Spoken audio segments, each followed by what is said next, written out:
Opo. Ito, dito ka na kumunti 160 na lang. Mas malaki. Yung 150. Bago. Sambales may English.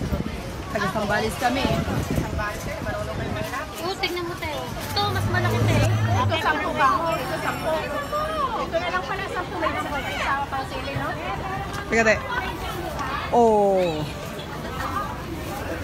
10.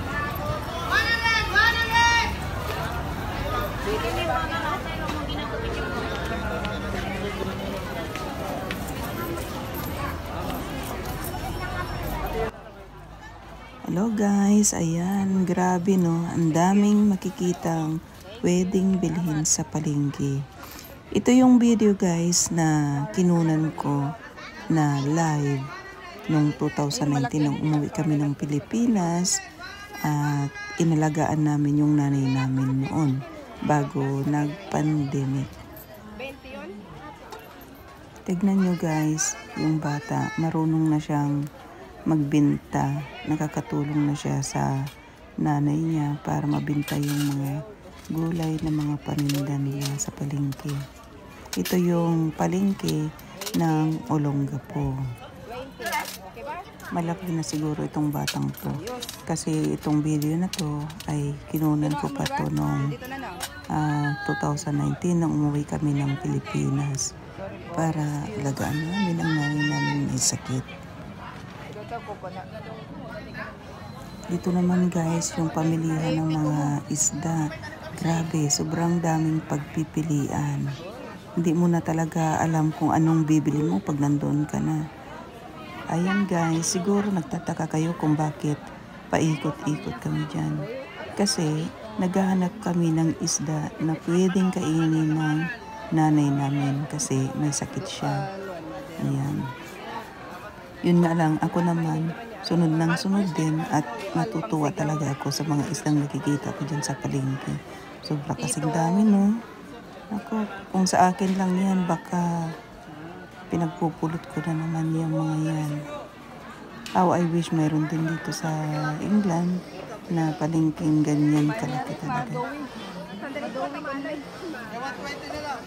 Ito guys, 2019 pa itong video na to. Ayan, sa Olongapo po yan. Tignan nyo yung sahig ng palengke nila. Basa at saka mabaho yung tubig, yung stagnant water. Pero sabi ko nga, lumang video na to. So siguro, baka ngayon, mas maayos na yung palengke nila. Baka mas malinis na. Kasi talaga guys, importante yan guys, di ba?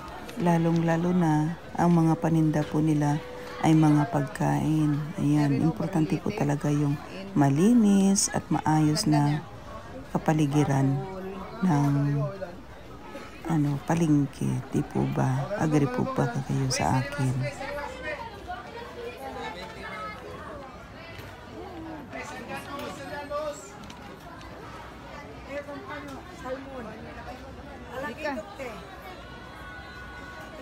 Salmon. Kala ko'y salmon.